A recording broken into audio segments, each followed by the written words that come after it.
Muy bien, seguimos hoy con la sesión que corresponde a conocer la constitución simultánea o por oferta a terceros.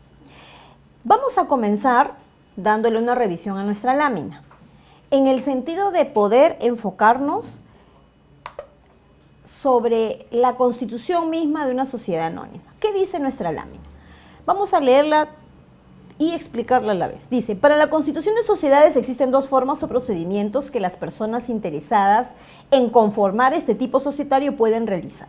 Además, los fundadores participan en la inscripción variadamente, por lo que se señala dos formas. La constitución simultánea, también como conocida por constitución en un solo acto, y la constitución por oferta a terceros. Nos detenemos acá, ponemos un pause y vamos a fijarnos en la estructura misma de este concepto. Estamos hablando de constituir una sociedad, en principio. Estamos hablando de personas interesadas en constituir una sociedad. Entonces, estamos hablando aquí, nuevamente recalco, de la, digamos, manifestación de voluntad de ambas partes para la formación de una sociedad. El compromiso de ambas partes para la formación de una sociedad. Y para, sobre todo, ver una actividad lucrativa en su beneficio.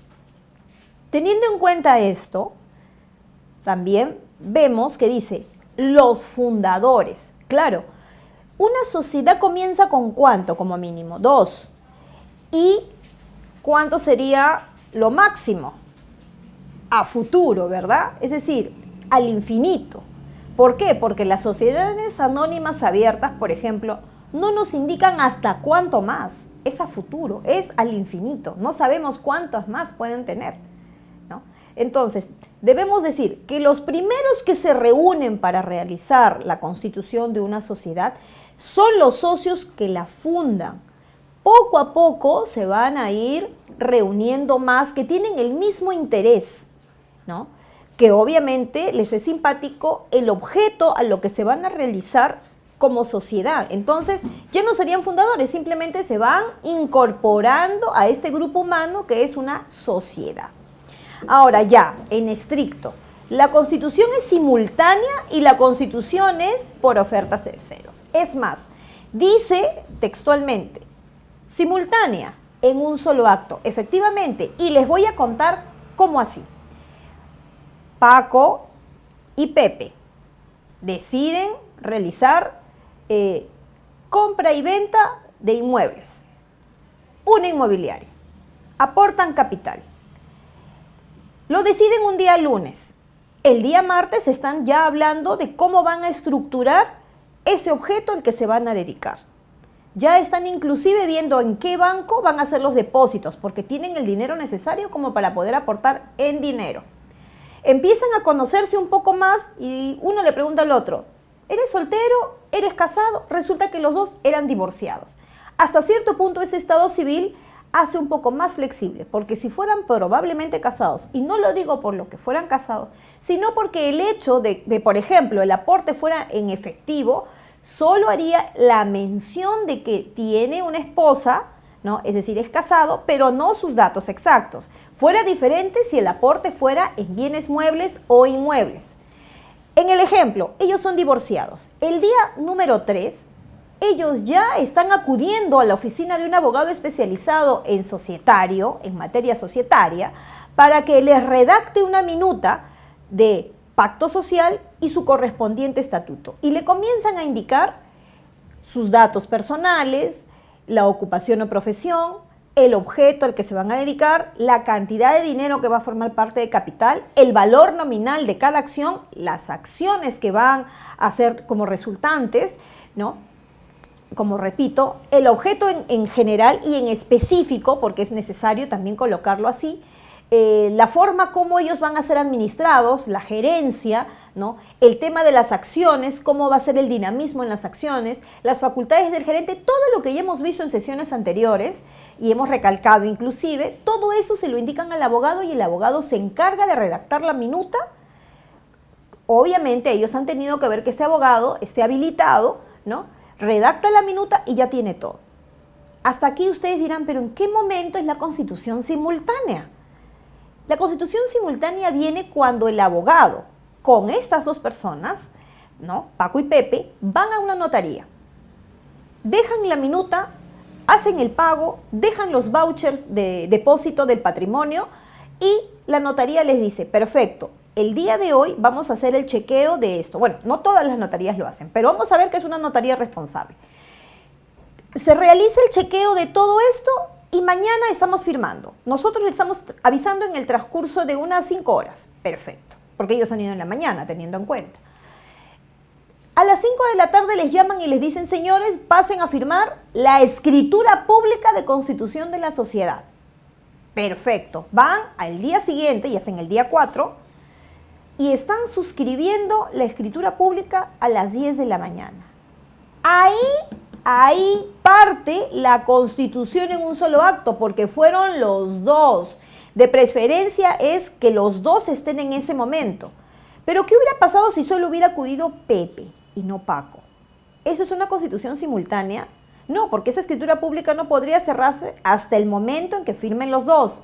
Luego de eso, una vez suscritos los dos, inmediatamente va al registro público para que sea calificado por el registrador e inmediatamente esto debe ser inscrito. Obviamente porque ya ha tenido un check-in en principio y está todo ok, no hay ninguna observación de por medio. Se sobreentiende que cuando va a pasar a registros también va a pasar limpio, no va a tener ninguna observación. Esa es la constitución simultánea en un solo acto. Que es decir, las dos personas se ponen de acuerdo, asumen todos los compromisos, todas las obligaciones, todo acorde a ley, van donde un profesional que suscribe, que en este caso primero fue el abogado y luego fue el notario, e inmediatamente lo envían a donde corresponde para adquirir personalidad jurídica. Hasta ahí el tema de la constitución en un solo acto, solamente para empezar y poder entender. ¿Cómo hacemos con la constitución por oferta a terceros? Es muy diferente. No hay este tipo de formalidad que primero tienen que hacer una minuta, no. Es más bien por convocatoria. Se tienen que inscribir inclusive con los aportes que tienen que tener, ¿ya? Entonces, y eso lo vamos a hablar también en extenso, no se preocupen. Lo que quiero es hacerles denotar la diferencia. Uno es inmediato, uno tiene más acercamiento y en el otro no. No necesariamente todos tienen que ir, ¿no? Por ejemplo, a la suscripción de la escritura pública o del documento que va a formar parte de esa constitución por oferta a terceros, no. No necesariamente tienen que ir ellos de manera personal, pueden ir representados inclusive, ¿no? Hay una gran diferencia como en este caso. Ahora, eso no quita que, por ejemplo, si fueran los dos de la constitución simultánea, los dos actúen también por poder. No hay ningún inconveniente. El tema es que actúen en un solo momento. Se suscriba la escritura pública en un solo acto, a diferencia de la suscripción por oferta a terceros, que son en los momentos que cada uno va a acercarse acorde justamente a esa oferta. Ahora, seguimos con la lámina, ¿no? Dice, el hecho de hablar de la naturaleza jurídica es un debate que se cambió con la actual ley 26887, referido al artículo primero. Por otra parte, en el objeto social se aclara que existe la medida contra los actos fuera de contextos, tales como el artículo 3. Efectivamente, nuestra ley, bueno, no puedo decir novísima porque ya tiene bastantes años, viene del siglo pasado, es una ley que hasta cierto punto ha tenido mucho cuidado inclusive en proyectar el tema de las publicaciones, el tema de poder hacerse conocer de este tipo de constitución, ¿no? De cómo la información puede trascender lícitamente, ¿no? Inclusive ya contempla los correos electrónicos, que bueno, para el año 98 todavía no estábamos tan familiarizados con las redes sociales ni con el internet, pero ya lo contemplaba, ¿no? Fue una ley bastante de proyección, digamos. Continuando con nuestras láminas y sobre todo con este tema de constitución por oferta a terceros o simultánea, volvemos al punto de la constitución simultánea, que bueno, ya lo he explicado, ¿no? Pero dice nuestra lámina de la constitución simultánea, dice, se realiza por los fundadores. Efectivamente, hemos hablado en el ejemplo Paco y Pepe, al momento de otorgarse la escritura pública que contiene el pacto social y el estatuto, en cuyo acto suscriben íntegramente las acciones. Ahí vamos a detenernos un momento. Estamos hablando suscriben, no estamos hablando pagan.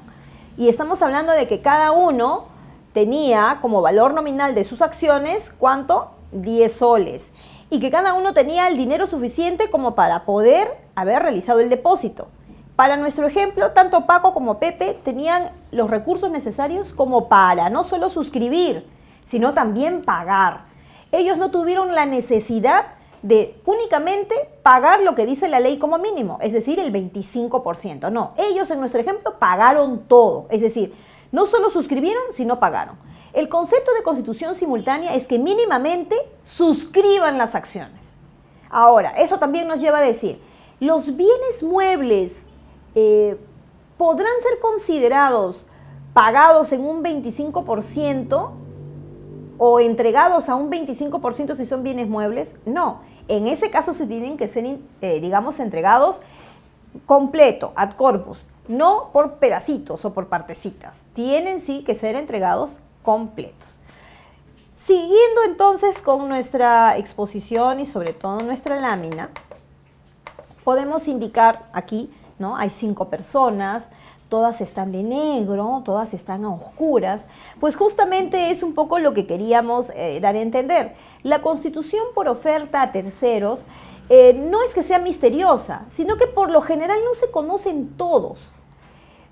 Cuando los convocan, por ejemplo, para efectos de la regularización de la inscripción que ellos han realizado respecto de su aporte. Cuando me refiero a inscripción, no es la inscripción ante el registro público, me refiero a la inscripción del aporte luego de haber ido a la entidad bancaria indicada, ¿no?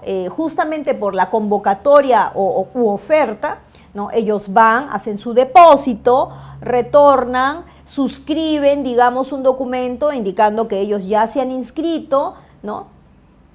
Indican en qué entidad bancaria han realizado ellos el aporte y manifiestan su voluntad, ¿no? Inmediata de poder continuar con esa, digamos, con ese emprendimiento de realizar la sociedad o por oferta a terceros, ¿no? Digamos que nunca se llegan a conocer todos, porque esos son varios. Imagínense, más de 750 personas, no todas se llegan a conocer.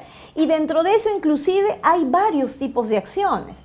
Las acciones que no tienen derecho a voto, las acciones que sí tienen derecho a voto, las acciones tipo A, tipo Z, eso también depende mucho del momento en que se constituye. Cuando es por oferta a terceros, hay un planteamiento previo que hacen, en todo caso, los socios, que podríamos llamarles socios fundadores, respecto de los otros socios que están siendo invitados mediante una oferta. Ahora, recuerden que aquí también tenemos al mercado de valores. La CONACEF tiene un papel muy importante en este tipo de constitución por oferta a terceros. Continuando con nuestra explicación, vamos ahora a ir de manera más, digamos, exegética por cada uno de los conceptos. Tenemos la constitución simultánea en un solo acto. Dice, los fundadores suscribirán una minuta de constitución, la cual debe estar debidamente refrendada por un abogado colegiado en el Perú. Y tenemos inclusive allí, en la lámina, uno de los accionistas dándole la mano a una persona que aparentemente es abogado por la formalidad de su vestir. Tenemos luego a los 2 accionistas con una persona, ¿no?, cuya formalidad es aparentemente de un notario. Se ve que están suscribiendo allí y sobre todo, tanto abogado como notario tiene que estar debidamente colegiado. Eso es un tema, digamos, un poco discutible. Y sí, se los quisiera mencionar por cuanto debemos de tener en cuenta que los abogados, no todos estamos habilitados. Los abogados estamos mediante un colegio, pero debido a los pagos mensuales que en algunos casos, o anuales, que se hacen justamente por la colegiatura, hay algunos que se distraen y no lo han pagado, ¿no? Y cuando se realicen ese tipo de constituciones, ellos autorizan, pero ese acto jurídico no estaría, digamos, previsto de la solemnidad, porque obviamente el abogado está no inhabilitado, pero sí inactivo en cuestión de pagos. Otra cosa es que también a veces hay abogados, vamos a llamarlos así muy sutilmente, pícaros, que por el hecho de que han realizado actos jurídicos bastante controversiales, sí el colegio los ha sancionado y los califica de inhabilitados. Si uno de ellos realiza la suscripción o autorización de una minuta, indefectiblemente ese acto jurídico es nulo, ¿no? Ahora, es por eso que el notario tiene que tener mucho cuidado cuando recibe estas minutas. Lo primero que tiene que hacer es revisar el sistema o mínimamente preguntar. Obvio, él no es tampoco responsable de ir y hacer una indagación pericial, pero mínimamente debe tomar en cuenta que ese acto jurídico sea solemne, que guarde pues la formalidad del caso, en que los abogados, si han suscrito un acto jurídico, este acto jurídico cumpla mínimamente con ser válido, ¿no? Justamente para efectos de iniciar en adelante una actividad lucrativa, ¿no? Porque si no, esto va a repercutir frente a terceros. Eso es básicamente el tema de la constitución simultánea. Ahora, hablando sobre la constitución por oferta a terceros, ahí les decía que íbamos a ser un poco más estrictos. Los artículos en la ley son el 56 a 69. Sírvanse, por favor, revisarlos. Y ahí van a encontrar que no es tan, digamos, cotidiano tener una constitución por oferta a terceros. Muy diferente a una constitución de sociedad de manera simultánea. Es más, en mi haber diario como abogado, constituyo a veces 3 o 4 ante una notaría. Las personas prefieren formalizarse y constituyen, por lo general, sociedades anónimas cerradas, ¿no? Donde se permite mínimo 2, máximo 20. Esta forma de constitución por oferta a terceros no es tan utilizada, como también dice mi lámina, y los socios fundadores no necesariamente suscriben acciones, son los que invitan más bien a que suscriban las acciones los terceros, que hasta pueden estar representados, ¿no?, con apoderados. Y ellos son a su vez los que dirigen este procedimiento de constitución por oferta a terceros. En primer lugar, como les había dicho, se redacta un programa de fundación, es decir, en ese programa de fundación se habla de qué tipos de acciones son, cuánto es lo que se podría aportar, qué entidades bancarias son a las que deberían ir a hacer los aportes, inmediatamente dónde tendrían que ir a dejar esos aportes como acreditación de ya haberse inscrito, ¿no? Y les fijan inclusive ya fecha para una asamblea. Ojo, no estamos hablando de junta, estamos hablando de asamblea. Es decir, los reúnen a todos para efectos de poder ya no conocerse, porque son muchísimos, ¿no?, pero para comenzar a tomar decisiones. Las decisiones obviamente son, por ejemplo, ya la de inscribirse tanto ante el registro público como también ante la CONASEF, ¿no?, para que se comience a hacer una actividad más dinámica. Y obviamente para efectos de ya la formalización mediante la escritura pública, que es lo previo al tema registral.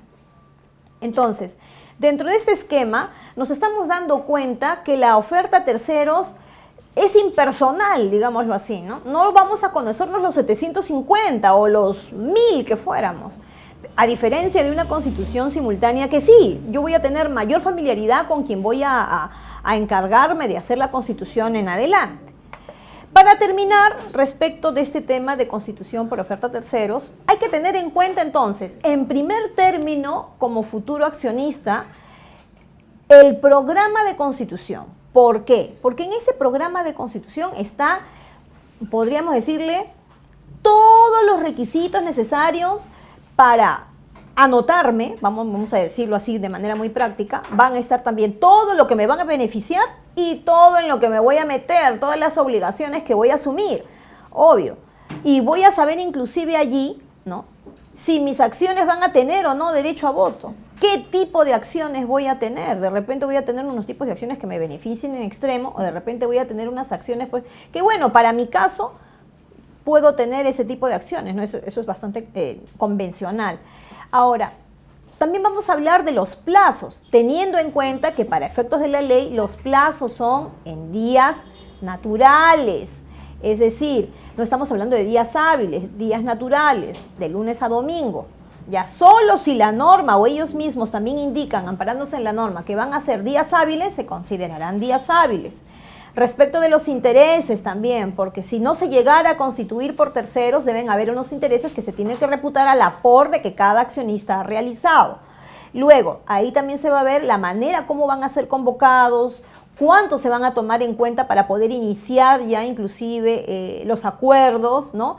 En qué momento se va a celebrar la formalidad de la escritura pública y en qué momento y ante qué notario se va a llevar esta documentación para su inscripción en registros. Entonces, hasta aquí hemos tratado de explicarles la diferencia entre una constitución simultánea y una constitución por oferta a terceros, que como habrán visto es bastante amplia. Los invito a seguirnos en la siguiente sesión. Muchas gracias.